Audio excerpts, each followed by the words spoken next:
The Spacesuit Snatcher. My jaw dropped open as I stared at the cluttered yard. Tables piled with junk covered the lawn.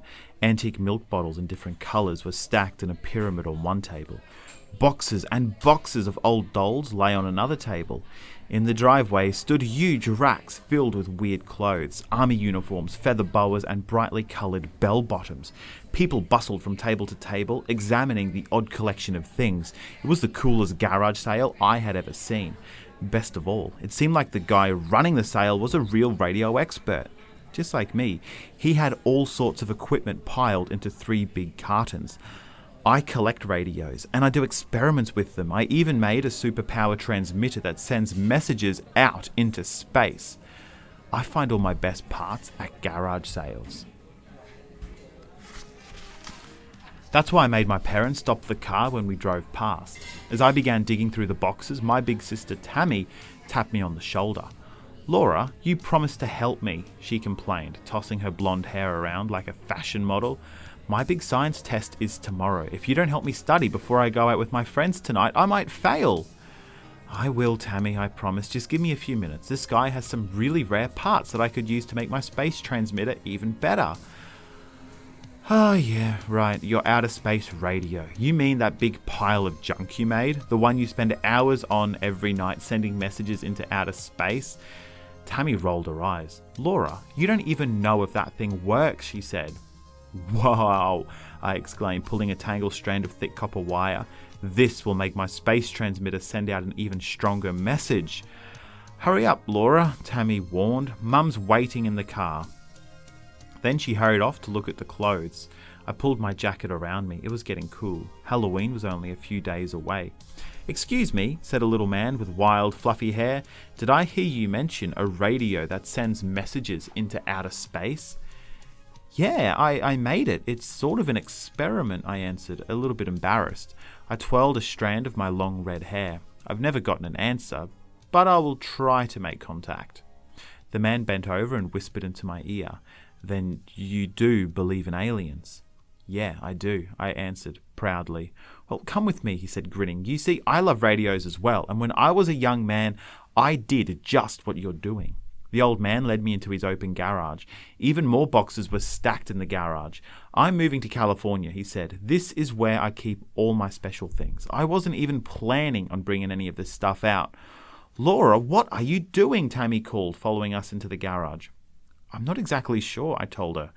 "Ah, hello there, young lady," the old man greeted Tammy, turning back to me. He said, "For years and years I've waited for the right person to give this to." He reached into a crate and brought out a cream-coloured canvas suit of some sort. "You are the right person." I took the suit from him and examined it. It was canvas on the outside, but inside it was lined with a very heavy metallic mesh. It had a zipper up the back. Around the sleeves and the neck, it had round metal cuffs. "What is that thing?" Tammy asked. I'm not sure," I stammered as I examined the suit. "It looks like a spacesuit." "That's right," the man shouted. "Aliens gave it to me when I was a young man. I talk with them over the radio."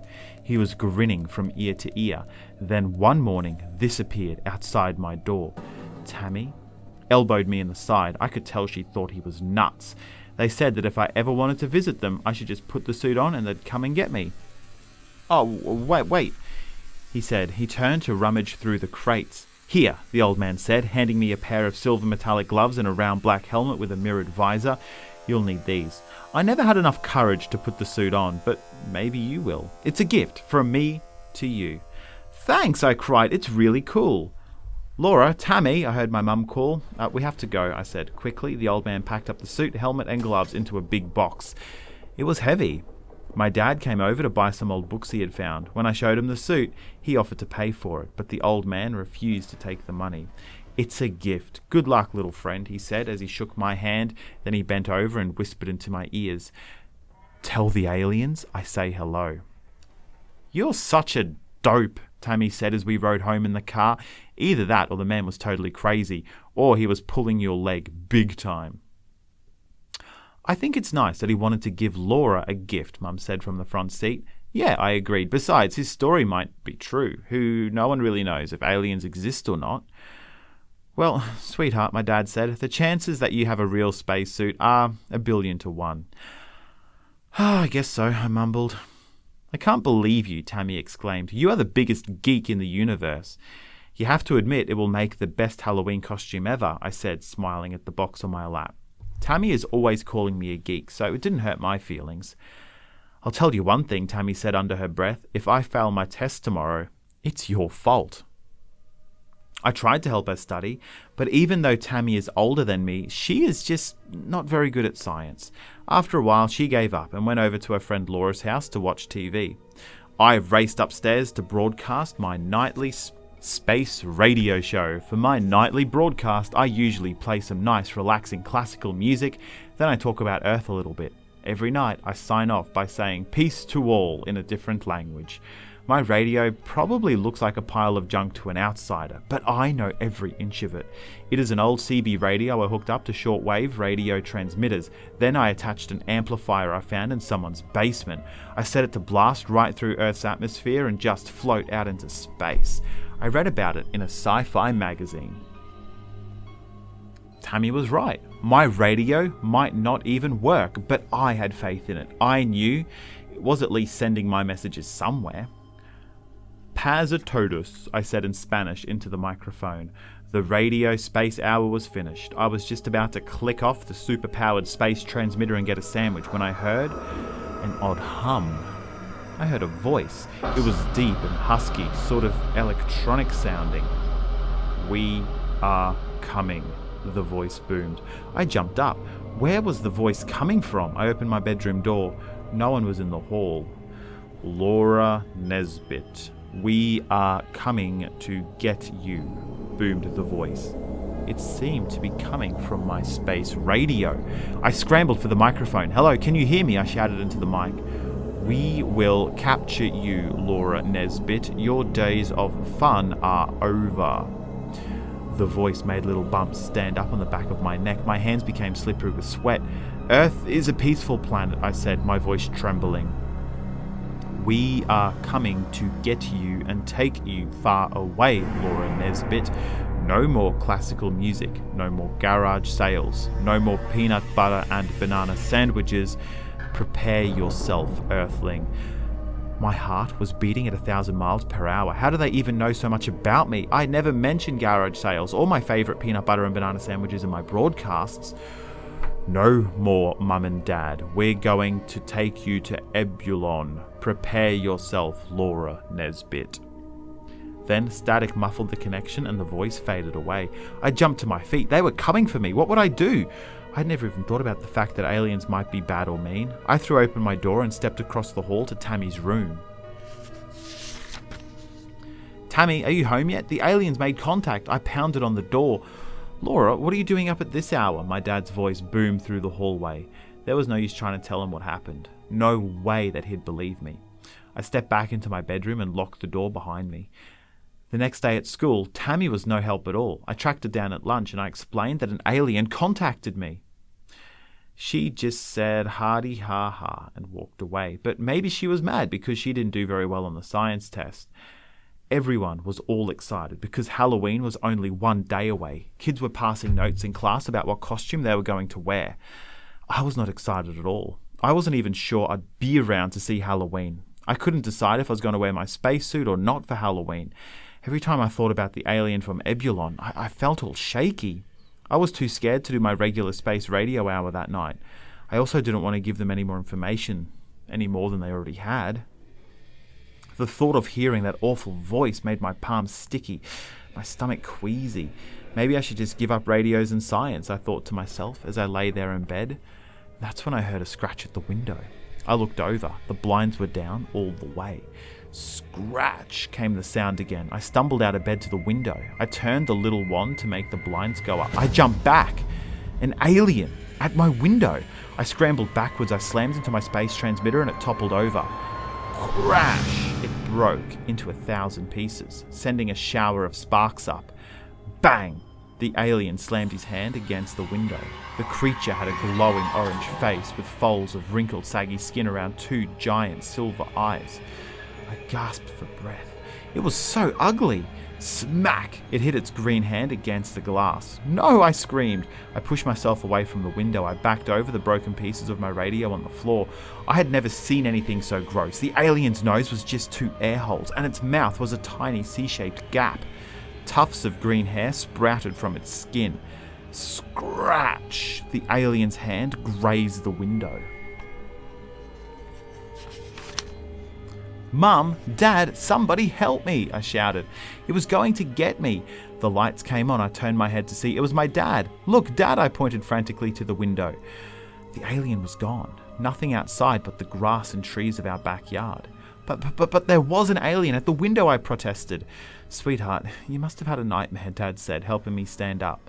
My radio was ruined. It lay in pieces all over the floor. "Oh, Laura, your radio," my dad said, scooping up some of the pieces. I'm so sorry." "It was the alien," I insisted angrily. "Laura, it was just a dream. We keep telling you that talking into your radio before you go to sleep will give you bad dreams. You've been thinking about space too much. Now try and get some sleep."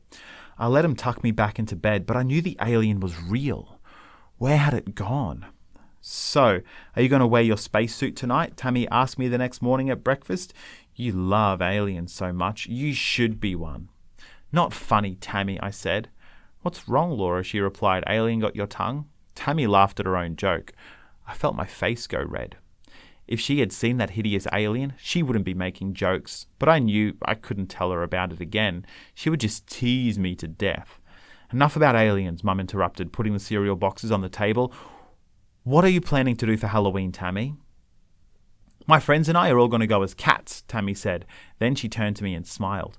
"Hey, Laura, why don't you come trick-or-treating with us? We're meeting at the corner of Elm and Broom at 5 on the dot. Sound good?" "Yeah, that's great," I said, "but I don't think I'm going to go as a space traveler, okay? The costume just makes me a little bit nervous." "Whatever," Tammy said. That afternoon, I dug around in the closet for my costume from the year before. It was a radio my mum and I had made out of cardboard. It had a big black rectangle made out of an oak tag for a speaker, tuning dials made out of coffee cans, and a long cardboard antenna. I found it folded up in the corner of the closet. It looked a little ragged, but I didn't mind. Tammy was getting dressed at one of her friends' houses. So I set out to meet them at Elm and Broom. Little kids were running everywhere in their costumes. Everyone looked so happy. It cheered me up. I walked through the red and orange leaves on the ground, swinging my loot bag. Finally, I reached Elm and Broom. Tammy and her friends were nowhere to be seen. I sat down on the curb, which is hard to do when you're wearing a radio. After a few moments, I heard footsteps. I turned to see who it was, but the radio costume blocked my sight. I struggled to my feet. I turned and saw 3 or 4 girls dressed as black cats walking up the street toward me. Tammy and her friends. "Hi, Tammy," I shouted. I waved to them. I couldn't tell which cat was Tammy because they all had masks on. Thump. A heavy hand landed on my shoulder from behind me. I gasped and spun around. I stared into the reflection of my own face. A mirrored visor. The visor of a space travel helmet. An alien wearing a suit just like mine. It had found me. My heart started pounding like a bass drum. Crunch! It took a step toward me over the dry leaves. "No!" I screamed. I turned away. Tammy and her friends were right in front of me. I pushed through them. "Run, Tammy!" I shouted. "It's an alien!" Thump, thump, thump. Its footsteps thundered behind me. The alien reached out to grab me. Scratch! It scraped my costume. I ducked into the Smith's lawn and made for a break in their bushes. My bulky costume was slowing me down. "Leave me alone!" I screamed. I ran hard. I looked back over my shoulder. It reached out. The gloved hand came at me. "No!" I yelled. The gap in the bushes. I was almost there. I'd slip past. Crunch! My radio costume caught on the bushes. I was trapped. I turned to face the terrible alien. Slowly, the visor slid up. I remembered what I'd seen in my window, the grotesque face with droopy skin and silver bug eyes. Slowly, the visor inched up to reveal the hideous face of Tammy. She was laughing so hard she had tears in her eyes. Her friends came running into the yard. They all laughed too. "Oh, Laura," Tammy laughed. "You are so gullible." The antenna on my radio costume fell to the ground, making Tammy's friends laugh even harder. "What do you mean, Tammy?" I exclaimed. "The aliens, I heard them, really." "Don't you get it?" Tammy chuckled. "It was me all along. I made a cassette and hid it in your room. The voice was Liz's brother. We used a computer to make it sound all weird." Liz nodded and giggled. "And do you recognize this?" "Show her," Tammy instructed. Another girl pulled a mask out from behind her back. It was the alien I saw at my window. "I can't believe it," I exclaimed. "I really thought the aliens were coming for me."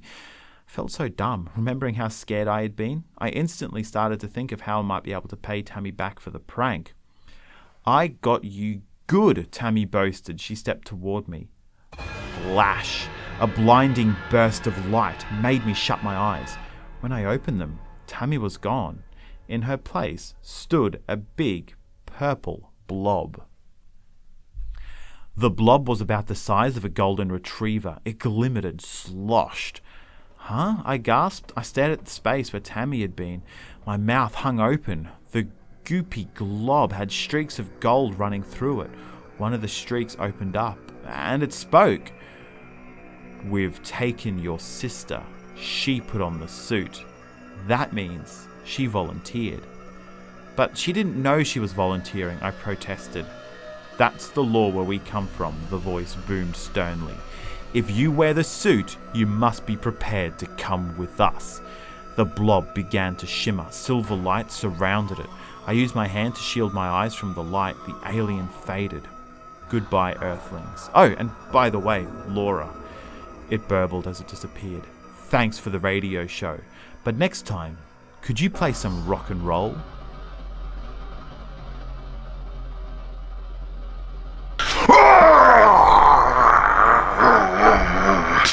Just kidding, guys. It's just me. Hey, look, if you are after more chills, thrills, and... did I mention chills? Please subscribe to the Leftovers channel. I'll be doing a whole bunch more super spooky material, especially the Goosebumps book reading. I've tracked down every single one of those 10 tales to give you goosebumps, and I will be reading each story. So subscribe, hit that little bell icon so you can keep getting notified. You know how the system works. And yeah, tune in next time for some more Leftovers from the Leftover Culture Review.